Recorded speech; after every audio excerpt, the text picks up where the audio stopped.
আমাদের এই মুখ্যমন্ত্রীর মধ্যে এত গুণ সম্পন্ন গুণবতী মহিলা, ওই জন্যই কোনো ছেলে বিয়ে করেনি আর কোনো ছেলের সাথে উনি সংসার করতে পারেনি।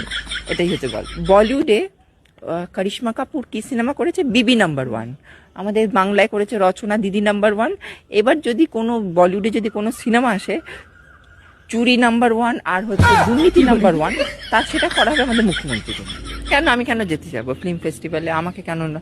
না আমি কি নায়িকা নাকি যে আমি ওখানে ফিল্ম ফেস্টিভ্যালে যেতে যাবো? ওগুলো তো 12 ভাতেরই নায়িকাদের জন্য, সব বড় বড় 12 ভাতেরই নায়িকা যারা বিছানা গরম করে তাদের জন্য এটা। মানে মহাভারতে দুর্যোধন শকুনির পরেই হচ্ছে আমাদের মুখ্যমন্ত্রীর নাম আসবে। উনি সিরিয়াল দেখুন, যাত্রা করুক, নাচ করুক, সবই করুক, সেটা তো দেশটাকে তো উচ্ছন্নায় পাঠিয়েছে, রাজ্যটাকে উচ্ছন্নায় পাঠিয়েছে।